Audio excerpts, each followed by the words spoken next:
Hello, hello, hello. Welcome back to King Pilled. And Yo, I just realized that this is messing me up. We're on the wrong sides. It I actually was looks like I'm just looking about. at you. Yeah, That's a problem. We have to be looking away from each other because we hate one another. professional. Yeah. We were no, now you're looking at me. See, that's fucked up. It can't be that way. You have to be looking at the corner away from me. I'm still recovering from the AIDS. And one of the ways that I have gone about that this time is stop it. One of the ways that I've been going about that this time is I've been macro dosing vitamin C, which I've heard very good things about. I mean, I suppose on the scale of macro dosing vitamin C, I've heard, I was reading one thing that said there was a lady with cancer that was taking something like a pound of vitamin C a day or something absolutely insane like that. So on the scale of actually macrodosing, I'm not doing like injections or anything like that, but I've been doing 2 or 3 grams 2 or 3 times a day. And Snorting powder. yeah, just snorting it right up in there. That's why my sinuses are all freaked out. Um, the uh, the idea is that you do this until your bowels begin complaining, and it's taken 2 or 3 days, but I'm getting to the point where my bowels are letting me know that I've reached my limit of vitamin C content per day. No, you're just getting started. So your Right? bowels are just letting you know that they're gonna make room for more. Yeah, right. Yeah, yeah. Just gonna open up the floodgates and away we go. uh Levitating out of your chair. I was like what Josiah was talking about the other day that he what did he eat? He ate lentils or something like that, and he was uh he was making his brown truck brown in a whole new way. Euthanasia says it is interesting how most disease or illness has some connection to vitamin deficiency. Yeah, yeah, I never made the connection that your name is Euthanasia. I it always just just read it. clicked. Youth in Asia. Yeah, I have autism. Uh-huh. I can't Speaking of abstract. autism, what is up, Glonk Respecter? What's up, Glonk? He is advocating for you now that I've let him down. He is now firmly in the corner of the Rizzler.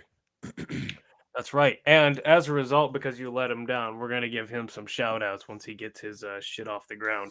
Hell yeah. Well, I would happily give the good man Glonk some shouts out. Shouts out? Shout outs? What's the proper here? Is it like attorneys general? Shouts out? What is this? What is this called? Is that called a gerund? Is that what that is? Like in I don't grammar? fucking know. Uh Gerund? what is a gerund? I think a gerund is like running or No. I flying. think I think a gerund is like passers by, right? Like like that's an example of a gerund. Am I right, A guys? gerund is a form that is derived from a verb but that functions as a noun. In English ending in ing, as in asking. Do you mind my asking you? Oh, So okay. it's similar. I don't know what this particular thing is. I learned something very interesting recently. We've been trying to keep Eastwood as bilingual as we can get him. So Amy's teaching him what little bit of Russian she learns from her little Russian learning app that she has a little game she has to play every day. We've also been teaching him Spanish, his Spanish colors. And one thing that I learned recently is that orange in Spanish is not naranja.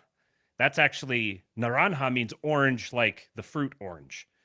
The term for the actual color itself, the word for that is naranjado.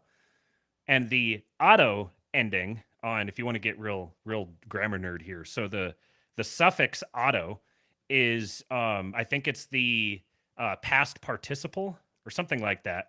So when Participle? yeah, Participle? yeah. So when you add You know what we the should do? We auto, should just from now on, we should start speaking, but like putting the emphasis in the wrong places. the emphasis, Yeah, yeah, put the emphasis on the wrong syllable. yeah. Um, but Guys, that's what we gotta start doing. We gotta go start an intentional community and we're gonna like raise our kids speaking all fucked up. And that'll be like its own dialect and no one will be able to understand them. And that's like a good buffer for subversion. you were actually bringing this up recently. hold on. Before you get into that, let me finish my rant about orange in Spanish. So if you add the auto ending to the ADO ending onto a word in Spanish, it's like it's like the past tense verb. So saying naranjado is kind of like saying like the thing which oranged, or like that which was orange, kind of. It's a weird construction. So when you say orange, the color in Spanish, what you're actually saying is like you're making reference to the thing that oranges, the thing that like oranging is what Ooh, it does. interesting.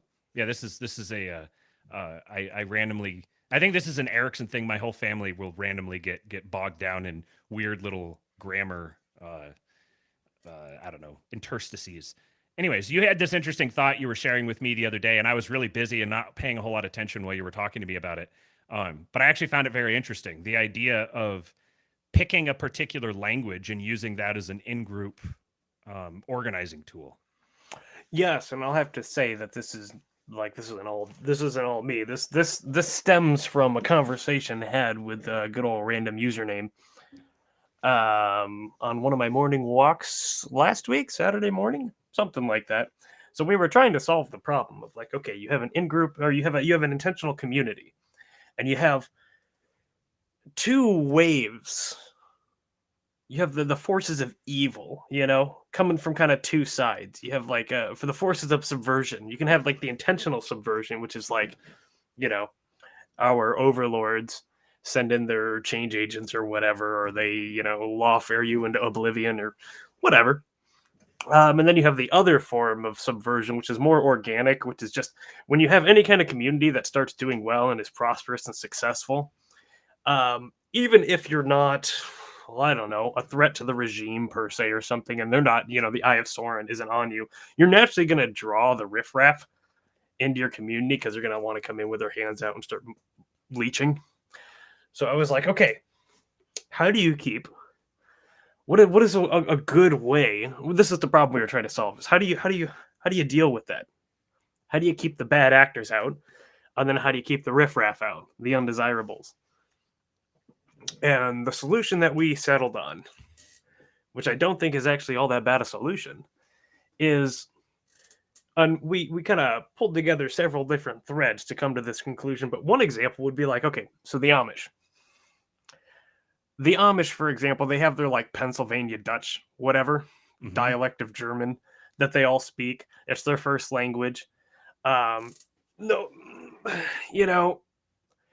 a lot of them, I'm sure, don't even speak English. Like that's what they speak. So if you were gonna like send some gay dude from New York to try to subvert the Amish, there's really no way for him to do that except for become Amish. Because he's gonna like he literally doesn't speak the same language. Because And you have even to if he think, tries to, he's going to have an accent.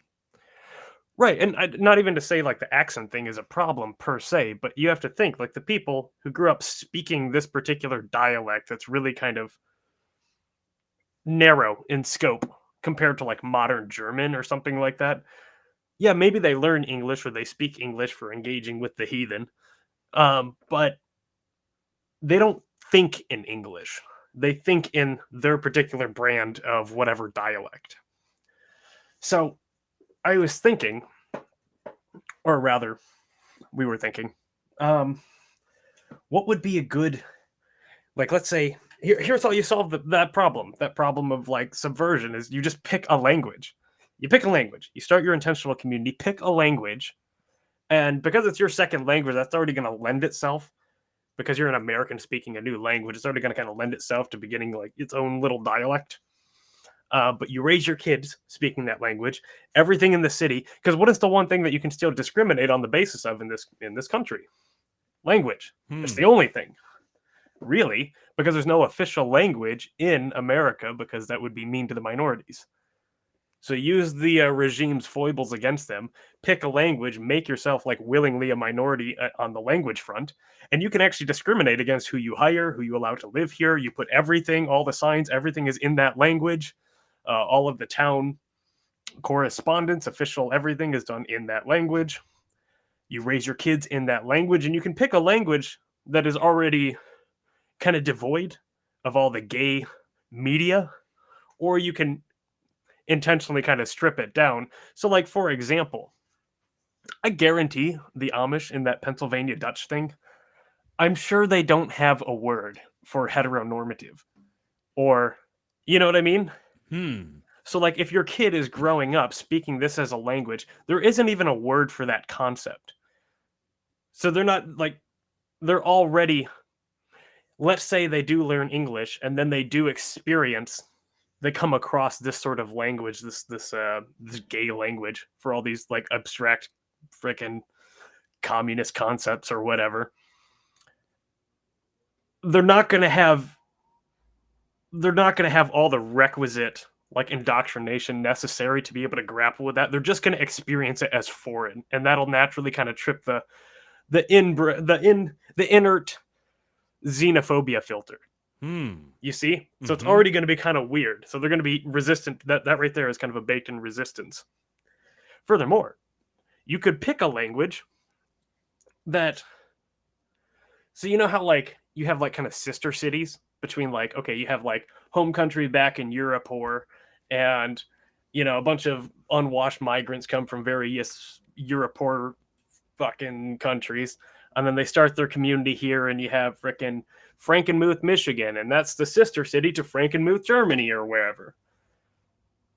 You could do a similar thing, but in the reverse order. Where, like, let's say you picked like frickin' Icelandic as the language. Yes, there he is, random username, Icelandic. This is what we settled on. You pick like Icelandic. First of all, that's a pain in the ass language to learn. It's basically impenetrable, so it would take a lot of effort, but once you get it, you got it.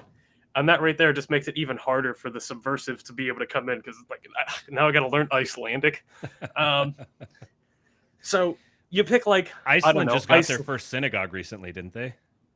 Yeah, they did, but they're first. It's their first. Right. So grading on a scale here, this is pretty good. They're still well insulated. I mean, you could pick like I don't know, maybe you could pick Latin or frickin' I don't know, like Church Slavonic or something. But like Icelandic seems good for this purpose, wherein you could basically you create your town, you all speak Icelandic, and you kind of start developing your own dialect of Icelandic, but you become now, you've opened up like a whole tourism industry where now all the high class, you know, upper echelons of the Icelandic society, when they're looking for a place in the States to go vacation, they can go to your little Iceland town. So you get all the high net worth people from this Nordic country who has a similar background from you. They look like you. They've got same sort of Protestant heritage, whatever. And now you have like tourism money. So right there, like you're opening up that industry. I don't know. You could put up some roller coasters or something. Yeah. So this is kind of the idea. That was a long rant, but this is some of the ideas we were bouncing around. That solves the problem. You want to solve the problem of how do you keep the subversives out? Because this seems to be the problem. If you're starting an intentional community, how do you stop it from being subverted? Because as soon as you start like having any kind of measure of success, if the regime sees you as a threat, they will put you down immediately. And let's say they don't, then how do you keep the riffraff out? Well, if they literally can't speak the same language as you, and they're not allowed to work there or live there because they don't speak the same language as you, and you are allowed to discriminate against them on that basis, that's how you do it. So there you go, guys. We solved it. We're all learning Icelandic, and we're moving to fucking Wyoming. Novum says, I've been saying this for years. We need our own language. Great talk. And I like this. Herlock Sholmes, which is another fantastic name, says you could also do one of Tolkien's elven languages. No. I think that sounds cool. Cable said, let's learn Klingon. Guarantee the gays don't know that shit, and they'll probably think you're speaking German and run away. I think that's a terrible idea, Cable. No, we're not going to learn Klingon because there's already people who speak Klingon, and we don't want them. That's the same reason why you don't want to learn the Tolkien's elven languages, because the people who know Tolkien's elven languages are not the people we want. They're like Reddit spurgs. Yeah, right. Yeah, you have to get something a lot more mundane. So a couple of interesting things going on in the news today that are I figure are worth highlighting, given that we're probably going to find out more about these later on. Is number one, apparently there's some active terrorist attack going on in Moscow, and this looks to me as if the gay has decided that Moscow needs a little democracy. There was just an election yesterday. I talked about this on the Old Glory Club yesterday. The stream last night had a good time with Charlemagne and Pete Q and Red Hawk, and this was one of the things we talked about.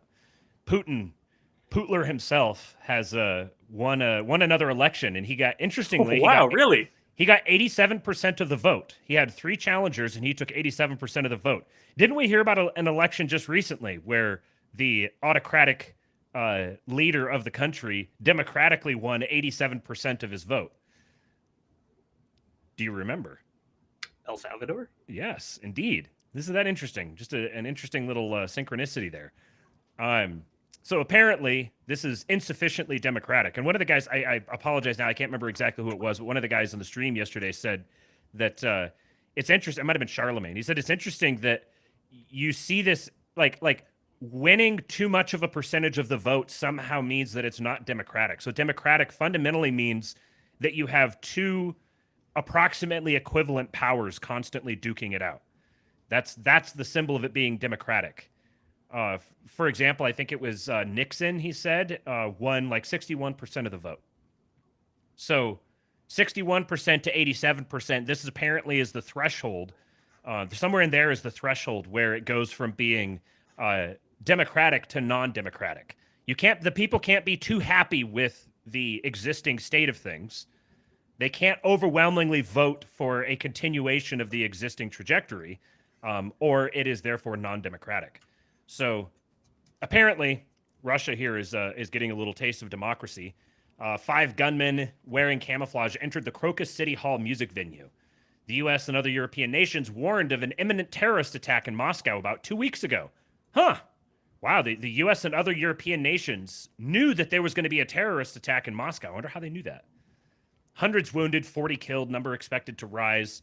The music venue is currently on fire, hundreds still reportedly trapped inside. I don't suspect that Russia is going to be as tolerant of this type of thing as Western countries are. Speaking of our good buddy Charlemagne, he had his take, and this is I am not read up on any of the inner workings of stuff going on with Ukraine and Russia. I have no opinion that isn't just something pulled straight from my keister. So I'm going to shout out our good friend Charlemagne here and say, because he's sharing this, it must be right. He said, based on State Department statements earlier this month, my hypothesis is that Islamic State terror organization created by America and the CIA has brought 5th-generation warfare to Moscow. This would be a very interesting development if this is the case. If we have ISIS now acting as a hostile party or a hostile factor within Russia, that is, I mean, it would take a while to sit and think through all the different natural follow-ons from that. Yeah, this was the U.S. Embassy and Consulates in Russia. Security alert. This is from, where's the date on this? It doesn't have a date, but this was from within the last couple of weeks. It said, security alert, avoid large gatherings over the next 48 hours. The embassy is monitoring reports that extremists have imminent plans to target large gatherings in Moscow, to include concerts, and U.S. citizens should be advised to avoid large gatherings over the next 48 hours. It's kind of interesting. This is just sort of rote. We're just like, oh yeah, this is what, an embassy is supposed to report on the chatter on the ground and let people know so American citizens can protect themselves, et cetera, et cetera. But like, think about what would go into creating this. Like, somebody sat down and typed this out and published it after having a conversation with someone else. A number of someone else's all having a conversation together about this. And like, what was that conversation like? Oh, there's the possibility of a terrorist attack coming soon. Well, how do we know that? Just there's like these little intelligence networks that are spread out, and we're feeding back info that there's going to be some sort of a terrorist attack imminently. Isn't that something that, if you were like the U.S. Embassy, isn't that something you'd be like cooperating with the host country to prevent? You're like, we're just going to let you guys know, hey, FYI, some people are going to get killed soon. Be on the lookout. It's just kind of it's a very odd function. very, very foreign to what you would expect as just like a normal interaction for these kinds of institutions. So anyway, so there was that. And then the other big story that everyone is talking about today was Candace Owens has finally parted way with Daily Wire. Mm-hmm. I think you're kidding yourself if you didn't recognize that both parties involved here are exceptionally happy about this. They've both engineered this opportunity for themselves. They're capitalizing on it significantly. I do think it was interesting. One of the InfoWars guys reached out to Candace Owens and said, "Hey, you want to come to InfoWars?" But if she's smart, now I don't have a very high opinion of Candace Owens, like personally. I think she's very smart. I've had at least one significant private interaction with her, and did not have a good impression. So the impression that you have of her being like a calculated socialite who is very cynically using her platform to enhance her own platform, that is exactly the impression that I got from her privately. But there's utility in these kinds of people. And I think where she would be best suited would be going the Tucker Carlson route and establishing herself independently, quote unquote, for a period of time, and then choosing to enter into a partnership with X. I'd be very surprised if this isn't like actively underway, which would be, to me, if this is something that she wanted, but she was contractually obligated to the Daily Wire, but she wanted to be independent and then be able to sign on with X. Well, how are you going to get out of that contract? What possible means might be at your disposal to get yourself out of a contract that you made with a bunch of Jews? Literally, there's like one option on the table, and that is go nuclear on the one issue that's going to light them on fire. So, metaphorically speaking, I should say. But just out of curiosity, I kind of started doing a little bit of digging on the Daily Wire. So I found that this is not going to be anything groundbreaking for anyone here, but just some interesting questions I came up with. So looking at the Daily Wire here, looking at their history. So Ben Shapiro and Jeremy Boring worked for Truth Revolt, a news website that was formerly funded by the David Horowitz Freedom Center. After the duo secured several $1 million in seed funding from billionaire petroleum industry brothers Dan and Ferris Wilks, the Daily Wire was launched in 2015. So Ferris manages Bent Key Ventures LLC, formerly Forward Publishing LLC, which publishes the Daily Wire. So this Ferris Wilks guy is the guy managing the company that publishes the Daily Wire. I was like, well, what are these guys about? I mean, I kind of have an idea, but it's far weirder than I expected. So Daniel Howard Dan Wilks, born 1955 or 56, and Ferris Cullen Wilks, born 51 or 52, also collectively known as the Wilks brothers, are American petroleum industry businessmen. Sons of a bricklayer, the brothers established Wilks Masonry in 1995. They went on to found an early hydraulic fracking company, FracTech, in 2002 and eventually became billionaires. In 2011, they sold their 70% interest in FracTech for $3.5 billion. They reside in Cisco, Texas. So Cisco, Texas, I looked it up, it's like 3,800 population. It's east of Abilene, out in the middle of nowhere. You've got these two billionaire brothers who grew up, it says down here, their father was a bricklayer, family was destitute, the brothers once slept in a goat shed. Isn't this a hell of a story? They grew up sleeping in a goat shed, and then they, they found an early hydraulic fracking company and then sell that after, 9 years? They sell their stake for $3.5 billion, and now they're just hanging out in Cisco and investing in these major causes. Daily Wire, PragerU, and the 2016 presidential campaign of Senator Ted Cruz. But here's where it gets really interesting. So this family, Voy and Myrtle Wilks, which is their parents, they, along with Myrtle's father, so their grandfather, were disfellowshipped from the Churches of Christ in 1947 and founded a church which was at first called simply a Church of Christ. The church is not Christian, believing that Yahweh is the only God and that Jesus, called Yahushua, is a separate entity. So it's a Church of Christ, but they believe that Christ is not God, is a separate entity from God. In early 1952, Charles restricted communion to once a year rather than weekly and moved worship from Sunday to Saturday. So then they and some others left the congregation when he died. Their grandfather died. Then their father, his father's name was Gwen, by the way, which is very weird. He took over the congregation, and they continued to live at their grandmother's home. So then in 1962, they adopted the name Church of God Seventh Day, not to be confused with Church of God Seventh Day. So this is, we've got all these little Christian sects popping up. Well, we're the Church of God Seventh with a number day, and we're the Church of God Seventh spelled out all the way day. And then in 1982, the church became the Assembly of Yahweh Seventh Day. I don't know if there's an Assembly of Yahweh Seventh Day spelled with 7 all the way out. I didn't look for it. Currently, the Assembly of Yahweh Seventh Day is a conservative Jews for Jesus type congregation.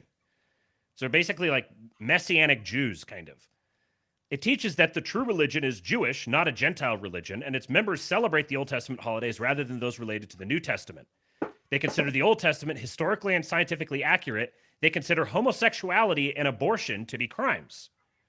So Ferris Wilkes, the guy who, remember, is the one operating the company that publishes Daily Wire, he is the current pastor and bishop of the Assembly of Yahweh Seventh Day. In sermons, he has denounced homosexuality and abortion rights. I'm sure he's denounced a lot of other things. These are just the things that Wikipedia chooses to highlight. So we've got a guy who's like, essentially, he's got this story, like the classic American story, and he comes up in the fracking industry, and then he's the bishop of this bizarre messianic, like super conservative messianic Jewish sect. Bishop. Yeah, this sounds like it would be in some kind of novel. This doesn't sound like real life. So the brothers are also the 12th largest landholders in the United States. So this is what's very interesting to me here. So you're seeing the different parts of the regime coalition. You've got the super conservative Zionist, like bizarre, like the American right-wing Zionists are all Christians, essentially in culture and in affect and in class, but they are hardcore Zionists, and they're very conservative. They're like, you have to drag them kicking and screaming to get them on board with anything associated with like the standard conservative Christian American conservative policies. So this forms one part of the regime coalition that primarily represents itself through the GOP. Then you've got the other part of the regime coalition who are very upset right now. I have my sports Twitter account that I keep up with a bunch of sports teams that are all populated by absolute shit libs. And my sports timeline is just covered with, these are like middle upper class white people in the Pacific Northwest and Los Angeles, essentially. And they're very upset with what's happening with Israel and Palestine. And they're upset with Israel. They want nothing to do with Israel. They're incensed about Israel. And they're really unhappy with Joe Biden because he hasn't been sufficiently radical enough, and he's been too friendly to Israel. So there's very little political energy. They're all like completely nihilistic and doom-pilled about it all. And these are the people who are full-throatedly behind the DEI, ESG, LGBTQ whole wing of the party. So these are like the two of the major forces in the regime coalition, and they're going directly to a head with one another. I don't know how the regime is going to be able to maintain its coalition this way, which is what's significant to me about the rising tide of essentially like Americanist populism that's forming among the center to right sort of tech sphere.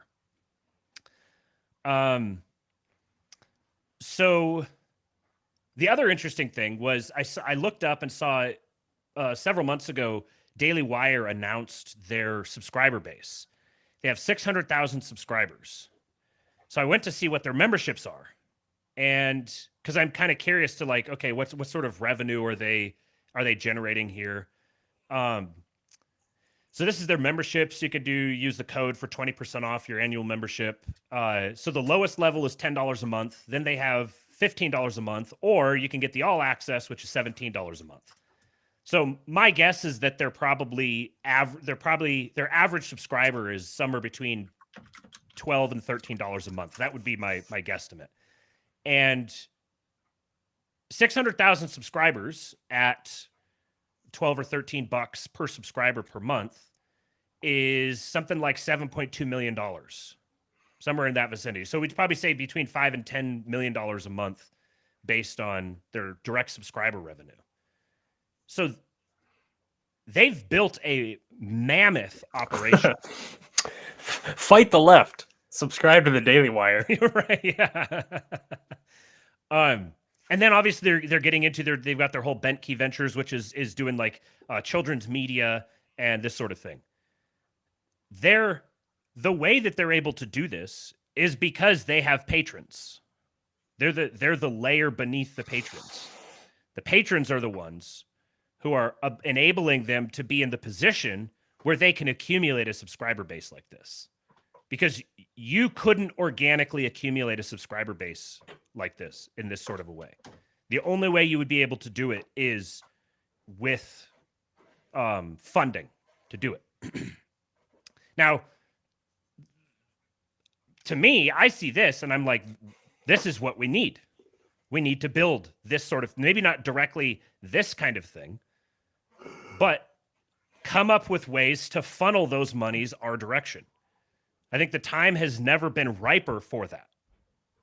There's a demand for competently organized and operating institutions within industries. And why not us? Why would we not be the guys who are picking up all of this?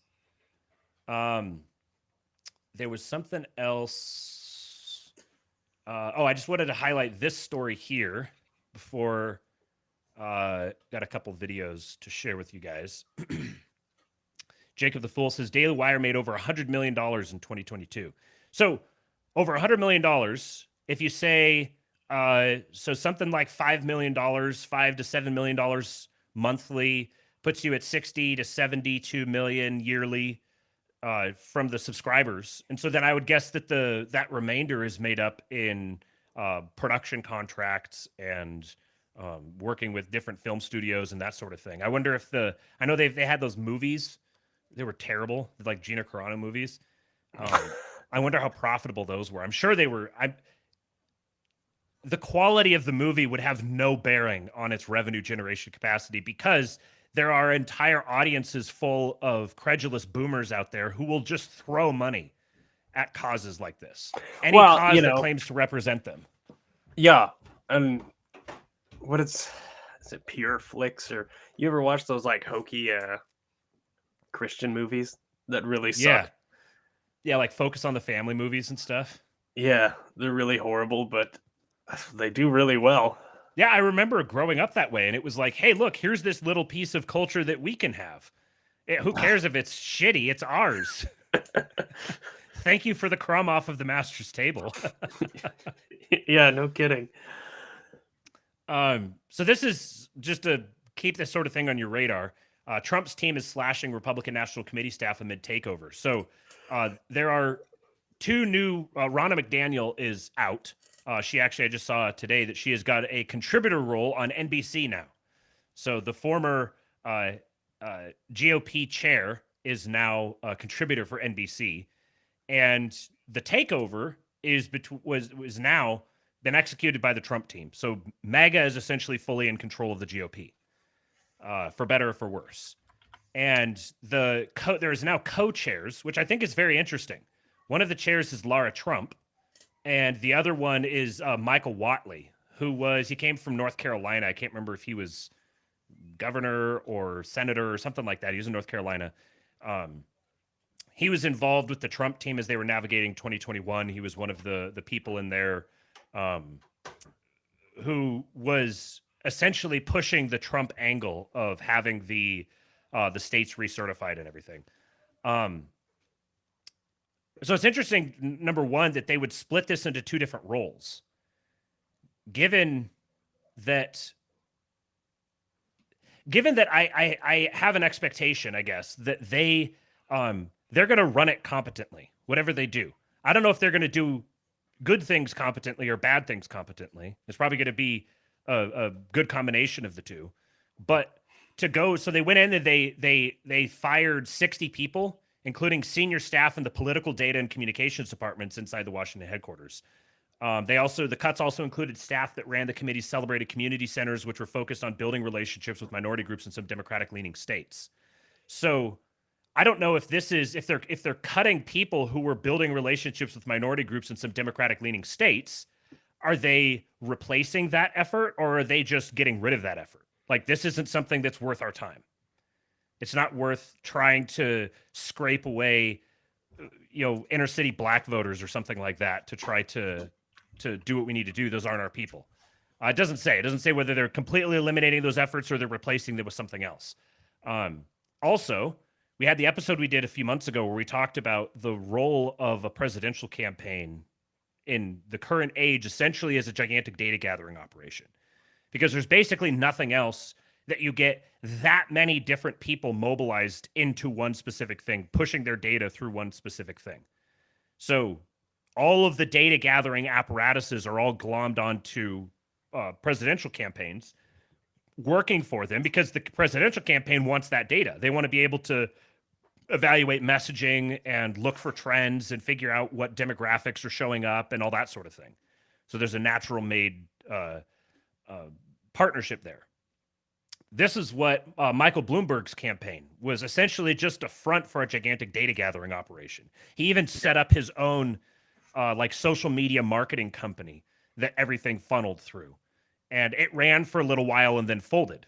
So the whole point of this was just gather a whole bunch of data, use an election campaign with a social media apparatus, marketing, use that as the front, gather all this data, and then peace out.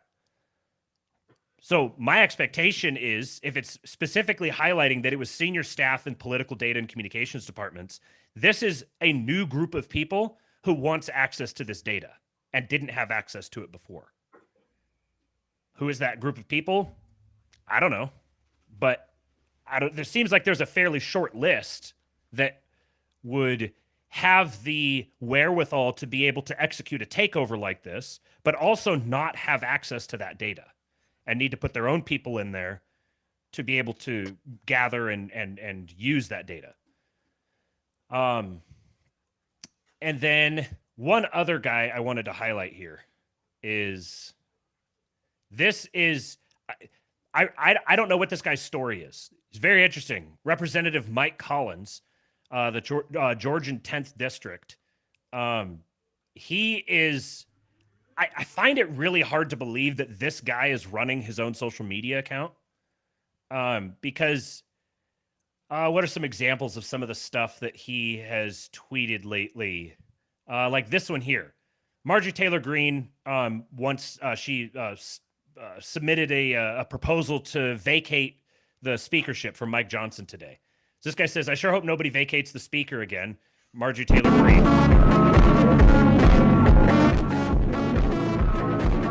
Like, this is just straight schizo posting. And then, of course, I didn't pull up the specific tweets ahead of time because I figured I'd be able to find them. Here's one with the border. He says, "We arm our military for the purpose of repelling foreign invasions. Stack up."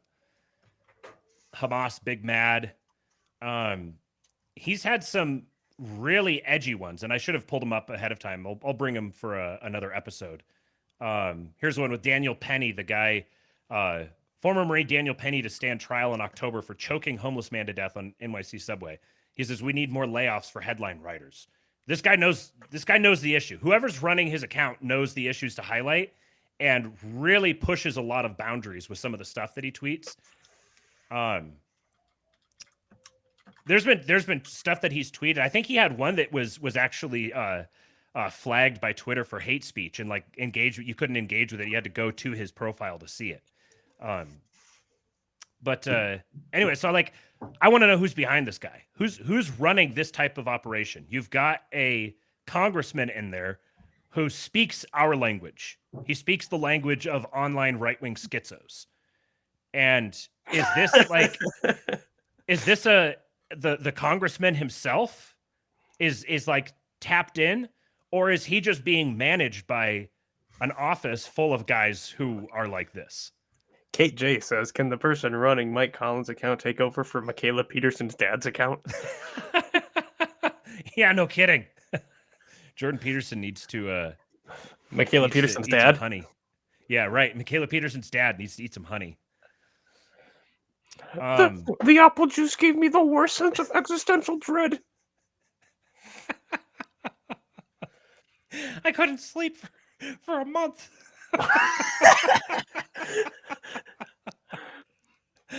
And then you're telling young men that they need to be dangerous. Right, yeah. Of course, he qualifies it by saying, you don't actually have to show that danger. It's actually even better if you don't, if you never do. Yeah, you just got to control it. Control it. Yeah. Just don't drink apple juice. That shit'll wreck you. You have to spend a whole year in Siberia, like with like a drip just pumping acid straight into you, tripping balls off for a year in Siberia. Okay, so let me pull up these videos here. Talking about patronage. So we've hinted at it already. Couldn't sleep for a month. I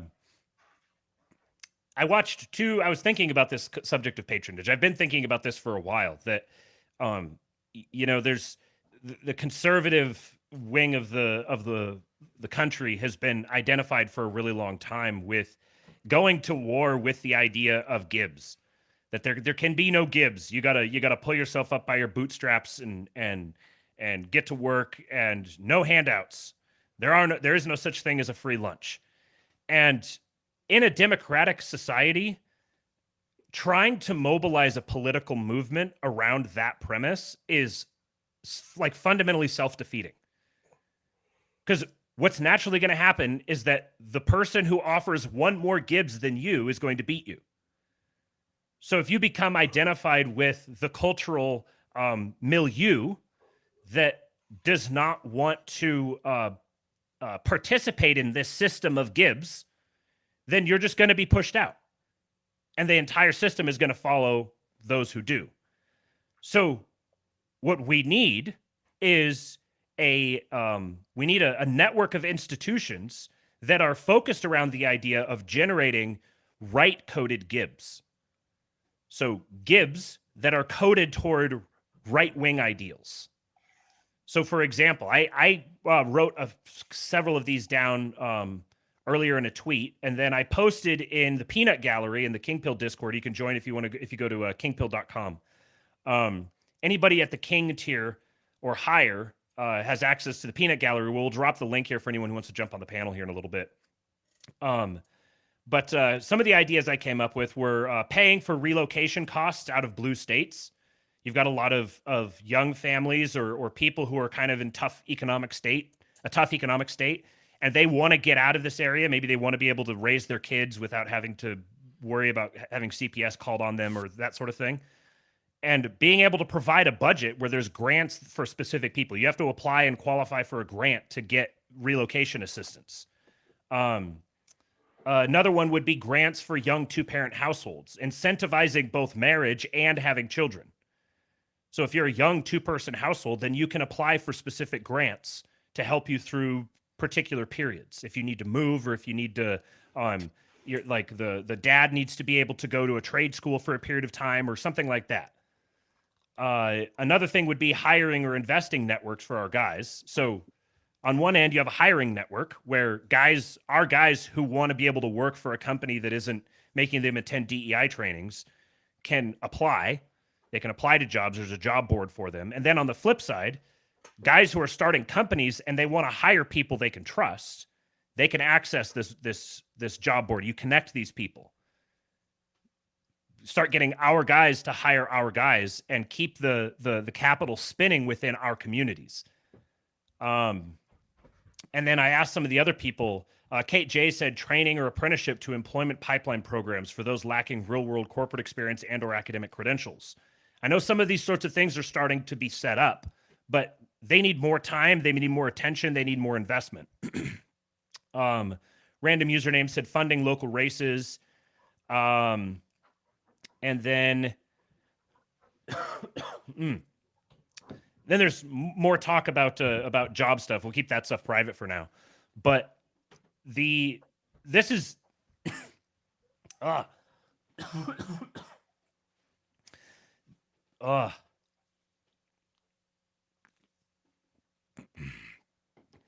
Conrad Festung says grants for homeownership if you're married or have a family is huge. Yeah, debt forgiveness as well. That was another idea with student loan forgiveness. Putting yourself in a position where you can hire our guys and pay off their student loans for them.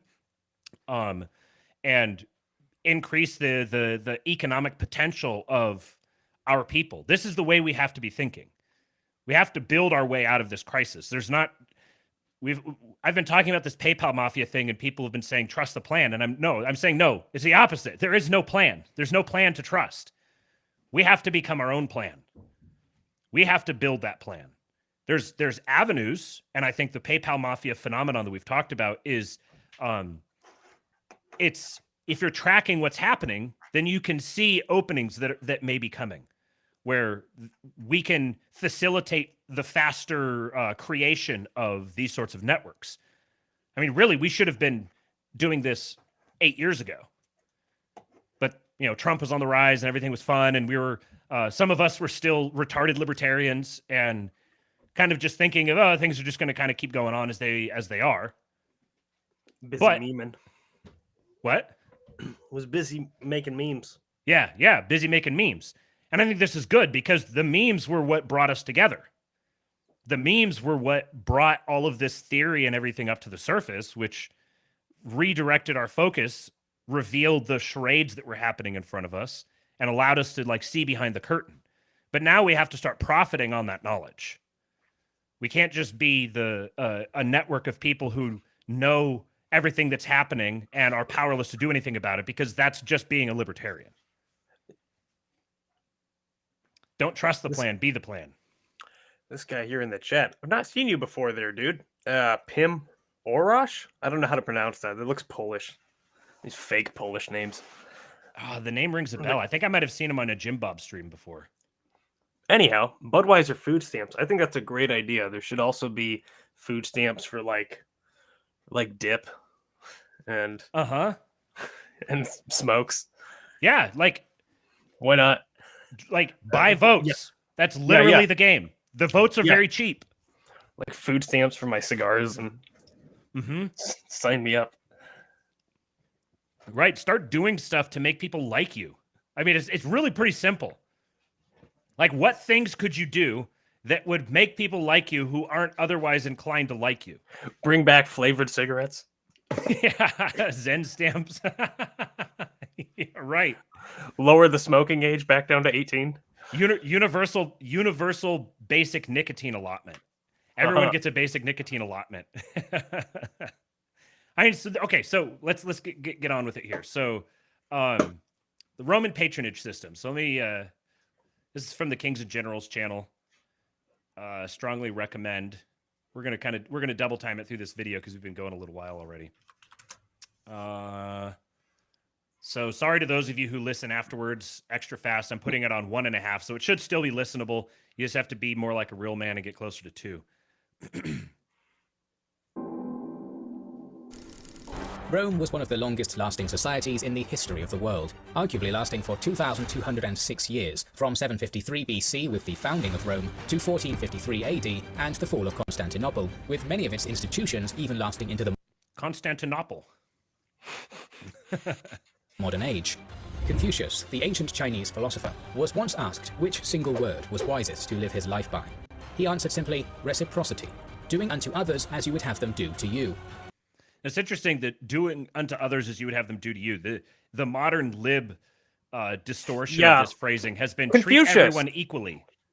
Well, no, furthermore, I like how they, they use Confucius. Uh-huh. Oh yeah, as a in a thing about Roman patronage. Yeah. But it's just a restatement of the golden rule. Right.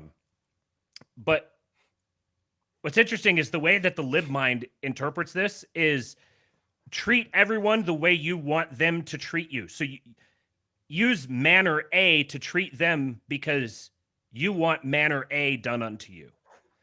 But that's actually a distortion of the intended principle here, which is do things to people that will make them want to do the things to you that you want done to you. Those things may not be exactly the same, but in the instance of patronage, as it goes into the patron-client relationship here, the client does unto the patron so that the patron will do unto the client.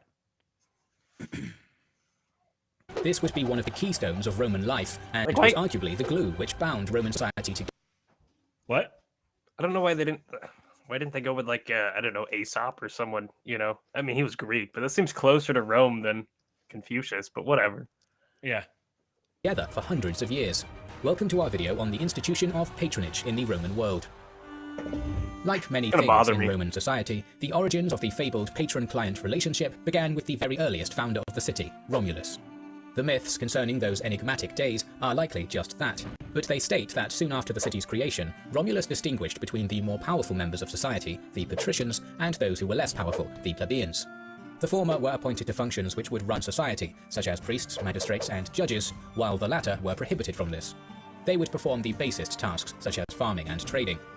You can see this same social demarcation of roles really developing again. White collar and blue collar work. And there's this sort of implicit notion that white collar work is a step up from blue collar work. However, unlike most cities, the founder put the plebeians in the guardianship of the less numerous patricians, allowing each plebeian to choose their patron. This would grow into the sacred institution of clientelia and patrocinium, which was essentially a series of reciprocal relations between richer and more prestigious citizens of the Roman state and the poorer disenfranchised masses. The give-and-take nature of these reciprocal interactions would provide both the patron and the client with benefits in their specific lives. Those granted to the client from the patron in an individual sense would usually be material, perhaps a donation of food to a poor client, or even cash itself, which was called a sportula. As the patrician class were also magistrates and judges at the appointment of Romulus, they would offer legal advice in court cases which involved their clients, and even represent them in court using their oratory skills. Meanwhile, the duties of clients could be many things, which are primarily oriented around increasing the prestige or dignitas of their patron, although there are exceptions. For instance, the foundational relationship between an individual patron and client might consist of the client performing a morning salutatio or greeting in front of their patron's residence. From there, the many clients... So this is where we need to start. You need to pick some important businessman or influencer or something like that. And go scream outside his house. Go stand outside his house and start saluting him every day. Just follow him around.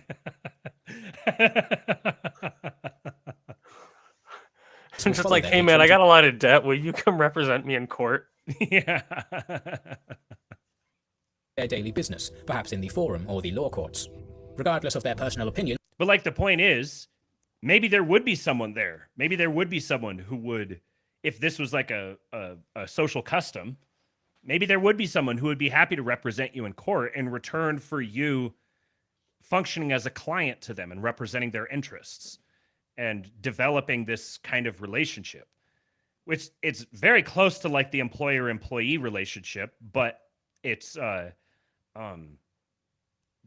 that relationship has become too atomized. So this is the way the world already functions right now. This is something the second video we get into with Oren is going to talk about how this is. I mean, we essentially live in the same world. In a particular matter, the client would be expected to applaud and promote the interests of their patron, honoring the reciprocal relationship. The more clients seen under the guardianship of a patron, the more dignitas they would accumulate among their peers. Rather than being an isolated relationship between one citizen and another, a patron of many clients may have a patron of their own of an even higher social status, creating a network comprised. This is the image right here. Mm-hmm.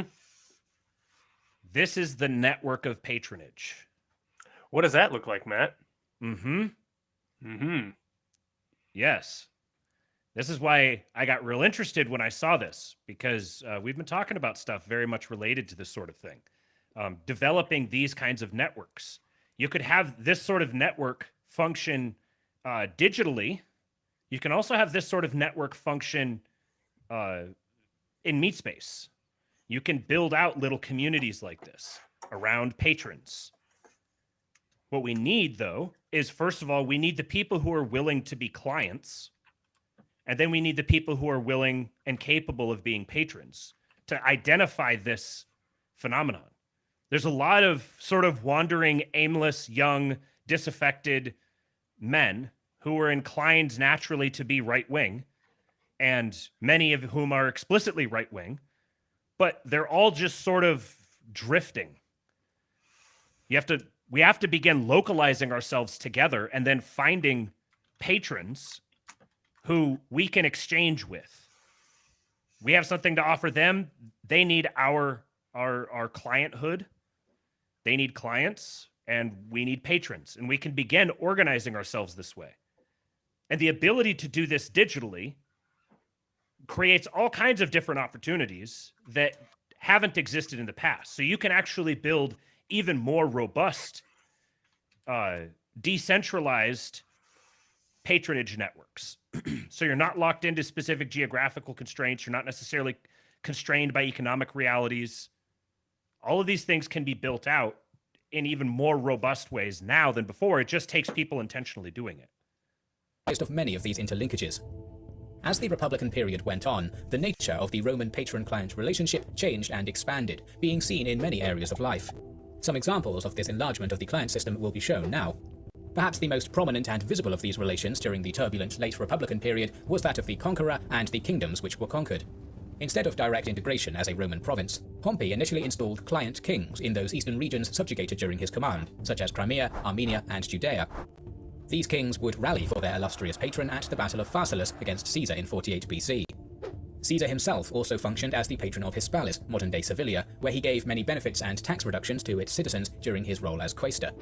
This made it even more galling and insulting when, during the Caesarian Civil War, this region sided with his enemy Pompey, breaking the sacred patron-client relationship. The writings of Cicero also give us an idea of the extent that patronage reached during the late Republic. He interceded many times on behalf of clients in his hometown, Arpinum, for which he functioned as a collective patron of the entire settlement. They would sometimes request his oratory genius for assistance in court cases or financial assistance in various matters. Cicero benefited politically by the many good relations he nurtured in the provinces he governed. Sicily had been one of the richest provinces in the empire, but a corrupt governor named Verres changed all this. Under his administration, prosperous cities were sacked, and positions were appointed through nepotism and bribery. This caused poverty to become widespread in the region until Cicero intervened. He used his skills to prosecute and remove the corrupt Verres, which eventually led Sicily to prosperity again, in addition to his own good governorship of the province. In gratitude, the Sicilians would always support Cicero in his political career, and played a significant role in his becoming consul during 63 BC. In addition to these various types of patron and client, a freed slave and his former master often also adopted this position, with the ex-master functioning as the patron to his client ex-slaves. The profound impact of this system of mutual kinship among the Roman people was outlined by Dionysius, and it is clear in his writing that he believes patronage was one of the most important Roman institutions, being directly responsible for 630 years of peace and harmony in public life up until the violent suppression of the Gracchi brothers. It did this in several key ways. More educated and sophisticated patrons would be expected to explain the laws to their clients if they had knowledge of them, hopefully making them into a better law-abiding citizen and functioning much as a father's tutelage to their son. In gratitude for their legal and financial intercessions on behalf of the client, patrons would receive collective funds from their many clients for causes such as ransoming family members who had been kidnapped and raising dowries for prestigious marriages. These reciprocal links between specific clans and families were not especially individual and often continued down many generations. It was possible that even the grandson of a client could still be patronized by the same man or family if they lived long enough, and because of this, they often developed. See, these are the types of things I'm talking about. You know, I did fuck this individualism. That's what we're talking about now. Right. Yeah, I mean, imagine like you see this sort of infrastructure, the social infrastructure, like these mechanisms whereby a society holds itself together and maintains itself as a functioning organism. And then you introduce to this the notions of liberalism and the idea of individualism, and it's just like the most profound retardation. There is no way for it to exist except as a malevolent plot. It's social acid. It just dissolves them.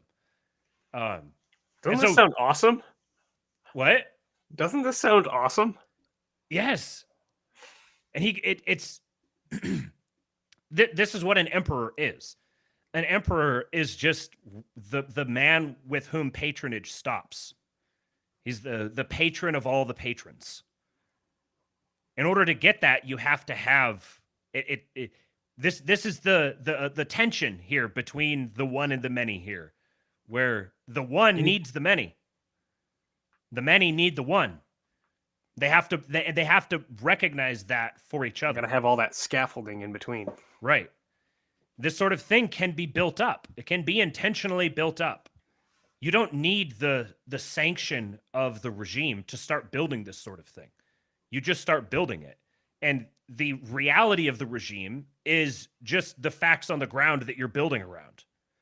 So every time you point out some thing that the regime is doing, there's an opportunity. Just build your own infrastructure up in such a way that you're naturally immune from the regime. And eventually you hit a tipping point where the regime spends all of its political capital. It's spending on credit right now, literally and figuratively. And as you start seeing things where the coalition begins fracturing, those breed opportunities. Not an opportunity for slaying it in one fell swoop and then we all go home and sleep well at night, but opportunities for wedging yourself in. You have all the squatters thing that we talked about in the old Glory Club last night, where you have these people who are like professional squatters that they go in and occupy someone's house, and the intricacies of squatters law are leading to the person whose house is being squatted in being arrested for imposing on the property rights of the person squatting in their house. Mm-hmm. This is insane.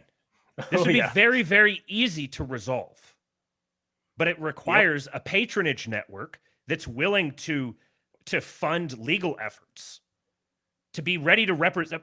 It's just a matter of time before someone becomes the next Daniel Penny trying to defend their house from squatters. And that person is going to need a legal team that will represent them. And in the course of representing them, you can actually fight back. You can actually push the encroaching net back out. You're essentially just buying yourself time and building up your own networks and your own capital for the eventuality that the regime takes itself down one way or another. So some other thoughts with this. Our good buddy, Oren McIntyre, has some very good thoughts.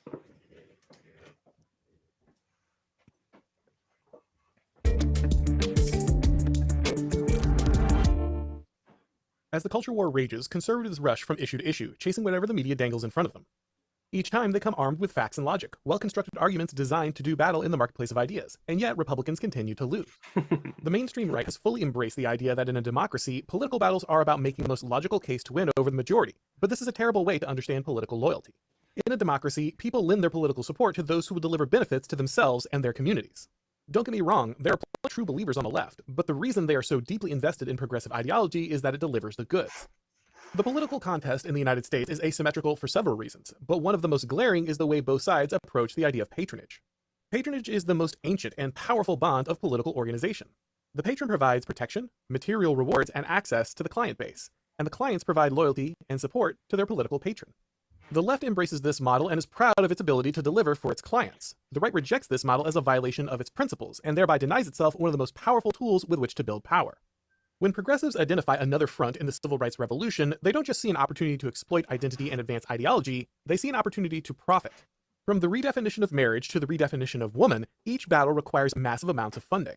New infrastructure is created as universities open academic departments dedicated to studying the latest ideology, and NGOs are founded to employ the latest crop of activists. Media campaigns are launched, concerts are held, movies are made, and foundations generate research to bolster awareness about the latest progressive crusade. Yes, there is a religious fervor in the advancement of progressive ideology, but behind that wave of revolutionary zeal is a network of activists and academics that are cashing checks. These clients owe their status and income to the progressive machine, which is why they will lie down in traffic, or more often attack opponents in traffic, for the cause. Benefits of the patronage model reach... That's a really, really important observation there. This is the patronage networks of the regime have clients who will literally lay down in traffic for the sake of the regime. Now, not all of their clients are like that. They have some clients who, to this point, would have taken on a lot and have taken on a lot. This is why the regime is spending on credit, because members of its coalition are beginning to recognize that they are no longer being treated like clients. Elon Musk, who is ostensibly in a patron-client relationship of one sort with the regime, whether he's the patron or he's the client, it's becoming very evident that the regime does not see him as a patron or a client. So there's no reason then for him to maintain that relationship if he can do better off elsewhere, whether it's finding more clients or finding more patrons. I think at the end of the day, when you hit that guy at the top, it's really tough to discern whether he's the ultimate patron or the ultimate client. Because when the buck stops with someone like that, that means when you fuck up, your head comes off, whether literally or metaphorically. So once you hit these like liminal edges, it's kind of tough to see who really is actually the one controlling the relationship. But this is how the regime's most diehard loyalists behave. And you can create this behavior. This behavior can be engineered, and it can be engineered completely ethically. In fact, this is a Christian responsibility to build up a civilization engineered around these types of relationships. Cable said the impending financial collapse would be ripe ground for reviving patronage. Exactly. This is exactly the idea. If you see this financial collapse coming and you're afraid of it, realize this is an opportunity to form patronage networks. There's going to be people who navigate through it successfully, and they're going to be in need of talent to help them build whatever they're building out of it. Every single financial collapse makes certain people a lot richer. So find those people who are going to get a lot richer and associate yourself with them. If you are one of the people who's going to get a lot richer through the financial collapse, then be prepared to plug yourself into patronage networks like this and begin finding yourself some clients. And it's up to you guys to work out between yourselves how you're going to form this relationship. But this is part of the idea with the King Pill Discord server, is to become a hub where this sort of thing can happen. Kingpill.com, if you want to sign up and join there. We're just a piddly little group on the internet, but we see what's happening. We see what's in front of us. Somebody has to start doing something. So what we're going to do is we're going to try to be a hub for this. So if you are a patron looking for clients, hit us up. If you are a client looking for patrons, hit us up. There's so many different ways that this can be handled that we're just kind of figuring it out as we go along. But we want to see, the great thing about this kind of thing is, as we need as many different versions of this as possible. So if you don't want to join ours, go create your own. Build it around some certain idea, some industry, some trade, some geographic location. There's an infinite number of ways you can do it. Learn Icelandic. Yes. Absolutely.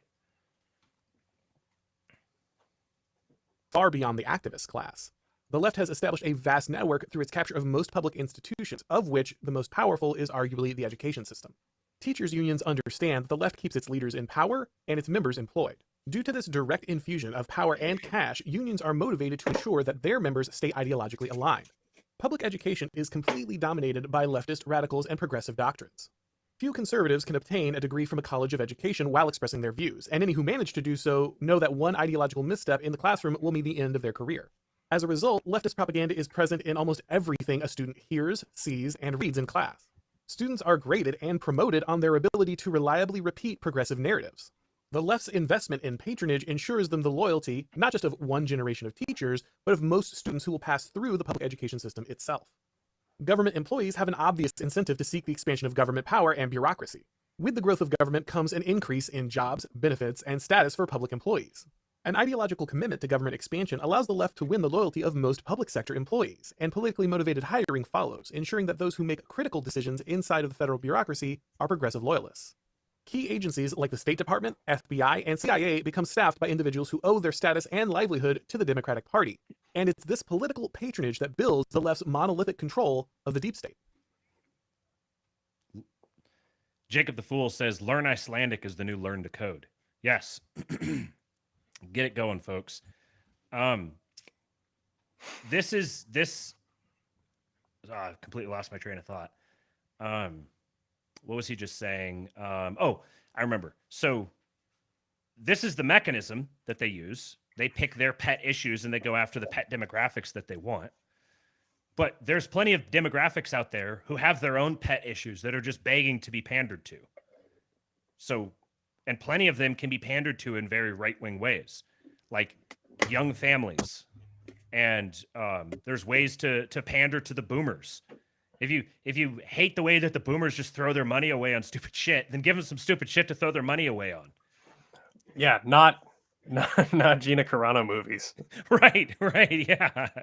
I mean, 600,000 people have subscribed to the Daily Wire. The level of content that people will fork out money for is exceptionally low.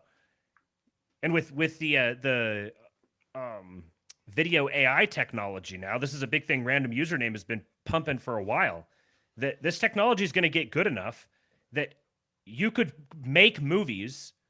One guy with a computer could make movies that are better than the Daily Wire and just produce them and produce great content. There's an angle. Someone like that may need some sort of a sponsor to be able to undertake something like that. Or maybe it could be you. If you're looking for something to do, go learn how to use those things to make movies. And then build media companies around them. But for example, a recent example of this is the GOP is starting. You saw this with JD Vance, where he's starting to take a right-wing message to the members of the trade unions, and he's starting to wedge them against their bosses, because the bosses of the unions are major political actors, major power base for the Democratic Party. So if you can wedge the membership against the bosses, you can make a big dent, and then you can pander to that membership yourself. There's great opportunities out here. It's like deeply ironic that the union members are going to be wedged against the union bosses. Yeah. It's delicious. Yeah, it's wonderful. But so you just in order to do this, you have to have the political machinery to do it in the first place.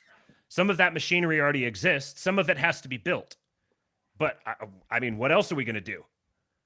So start coming up with ways to either take over existing machinery or build new machinery. The great thing about this phenomenon that we've been highlighting with the PayPal Mafia, the Gundo phenomenon, these are people who are potentially ripe for this sort of thing. They're very much aligned with us on many of what we would consider our ideals or the values that we want to see expressed in our communities. They're very much aligned on a lot of this stuff. And there is a absolute metric shit ton of capital flooding around in those little communities. So if you can plug yourself into them, then you can figure out a way that you can provide them something that they need, something they're looking for. Maybe they need, I don't know, developers who are reliable, or I don't know, like, who knows? They can have any sort of a social media person, or there's all kinds of different skills that they may be hiring for. You can plug yourself into them. Or if you're someone who has the money and you're looking to be a patron, you could go find them and begin investing in them and prove yourself as valuable to them and begin building out your network that way. But these are communities that can be very, very easily networked with. We have a lot of allies, a lot of interests in common. And there's no reason why they should be the only ones who are getting the sitting at the end of the capital spigot. While the influence of political patronage is easy to see in the public sector, its influence is felt deeply in private corporations as well. All right, guys, so there's a new movie coming out that I think you're going to really want to buy the blade. A psychiatrist named Nefarious is a pretending psychiatrist in message. That movie actually sounds kind of interesting. .com. Corporations spend billions of dollars in compliance costs to avoid legal action when it comes to discrimination or the creation of a hostile workplace. And it is, of course, progressives who create the ever-shifting definition of what constitutes discrimination or a hostile workplace. This means that leftist political commissars, also known as human resource departments, are a legal requirement for all major corporations. Armies of progressive activists are employed by corporations to monitor every interaction between employees and purge wrongthink from their staff. Those HR departments deliver mandatory re-education to all employees, ensuring that the latest progressive dogma is memorized and repeated back to them by anyone who wants to keep his job. Again, these jobs and the status that they grant are complete creations of the leftist patronage machine, and every corporate HR director knows this. Their bond of loyalty to the Democratic Party and its ideology couldn't be stronger. In order to defeat wokeness, the right must understand not just its ideological origins or popular arguments, but its material incentives. Most people aren't simply cynical actors adopting ideology for a paycheck, but they will naturally invest in the system on which they depend for status and employment. Everyone needs to pay the mortgage and feel important. If woke ideology remains the best way to climb the social hierarchy while landing a paycheck, people will pledge their loyalty without worrying about logical contradictions. Facts might not care about your feelings, but in a democracy, facts lose to feelings and cold hard cash every time. Yep. In a democracy, vote buying is the best strategy, but it's usually illegal, so proxies are created through make-work jobs and government benefits. Many on the right will be offended by this truth, but it remains the truth nonetheless, and any Yes. group of political actors who ignore that truth do so at their own peril. The classic conservative response to this truth has been to limit the size and scope of government. If the government doesn't have jobs or cash to hand out, then the left can't use those resources to gain power. This makes sense in theory, but in practice, it's been a disaster. Despite conservative efforts, government has exploded in size, and its influence over American life is enormous. Even if government can be curtailed, the progressive patronage network has expanded well beyond the bounds of its original host, and wokeness is now firmly implanted in private corporations and the NGO complex. Containment has been an unsuccessful strategy, and the right must I think that observation there is, this was April of 2023, so basically a year ago. I think what we're seeing happen since then is that the wokeness thing is running its course in certain sectors, and it's projected itself out into the corporate sphere so deeply that now as it's beginning to compromise things within the more formal government apparatuses. Those are where the openings are forming, where you could actually take back control of some of these formal government apparatuses and purge the woke from it. And that's the sort of angle that I think if I had an optimistic expectation of the Project 2025 sort of angle, it would be that something like that would happen, which would have a temporary stabilizing effect for a period of time. And then the issue will have to be had out much deeper. Xavier says, need to reward multi-generational homes to get rid of the nursing home. Yeah, that's a great idea. Yes. Yeah. So if you can set up whether it's subsidizing the home buying purchase for a person who wants to do that, they can apply Or for like a grant. add an addition onto their house for their parents or something. Right. So if you're thinking outside the box and coming up with these sorts of apparatuses, they function in two ways. They incentivize the type of behavior. Actually, more than two ways. They incentivize the type of behavior that you want. You want people functioning more as families. You want people buying and being able to own the property. You want to be able to funnel that capital away from the clutches of the regime. And then it also gets those people feeling indebted to you, so it's a source of capital, it's a source of protecting it from the regime, and now you've done something great for these people, and you can pair that with other things where you're gonna stay connected with them and help them out in other ways and build out a network that way. But it requires the people who have the means in the first place, and then it requires the people who have the means to see the utility in doing that. And then it requires the people who don't have the means being willing to enter into those types of relationships with people, because it takes some humility. It takes humility to be like, hey, I can't be a patron right now. I have to be a client. I need to do my time as a client and get myself into a position where I can then form patronage networks of my own.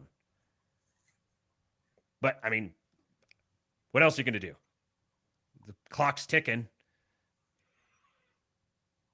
It's just a question of where you're at when things rearrange themselves. And being ahead of the curve is better than behind it, in my opinion. I am vamping for another 2 minutes here before Mr. 2-Bit Jason takes off with his live stream with good friend of the show, Dimes. And we are going to auto raid you guys into their stream. Ryan Isaac says, because patronage is fractal, it can go way up and down. It doesn't have to be over intense. Yeah. Fractals, man. We got some fractal emotes in the chat. It's like a math thing, right? Yeah, yeah. I saw someone, I think was it Jacob the Fool? Someone in there earlier said something about the retard fractal, which is a great way to describe a right-wing autist's patronage network would be a retard fractal. There's the fractal emotes. All right, guys. Well, once again, if you'd like to join a community that is setting its sights on these sorts of ends, kingpill.com. Go sign up. Join the Kingpill Discord server. We'd love to have you. I'm going to try to, I think we haven't done a voice chat in a while, but I'm feeling up to it tonight. I think I'll try to hop in the voice chat there later this evening. And you can follow me on Twitter at RealKingPilled. Don't follow Cooper. He's gay. Kate says, any way to start with crowdfunding while we try to get patronage funding? That's one way that you begin. The community becomes the patron. There's ideas that we've been talking about behind the scenes. We need to bring them together into a more formal format. Yeah, we'll do that in the future. All right, stay here. Hey guys.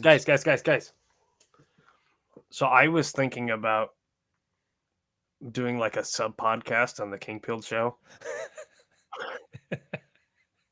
where I wear blackface and I rap over a trap beat, classic poetry like the Rhyme of the Ancient Mariner. What do you guys think? Tell them what your name would be. Vinny Vaudeville.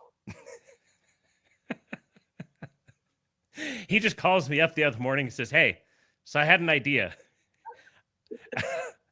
I want to do, and he just said basically what he just said to you guys. I was like, yes, 100%. I don't know if I have the balls to do blackface though. I don't know if we're gonna get nuked. Yeah, that might have to be a Rumble stream. Might have to get up on Rumble and do them. Wouldn't it be funny if we became like the epicenter of scandal on Rumble, where they have their first big thing that has to be policed off the platform, and it's Cooper as Vinny Vaudeville. All right, we are over the 5 o'clock mark. You guys stay here. It'll automatically redirect you over to the 2-Bit Podcast. Go listen to his conversation with Dimes. I'm headed over there right now. I will catch you guys later.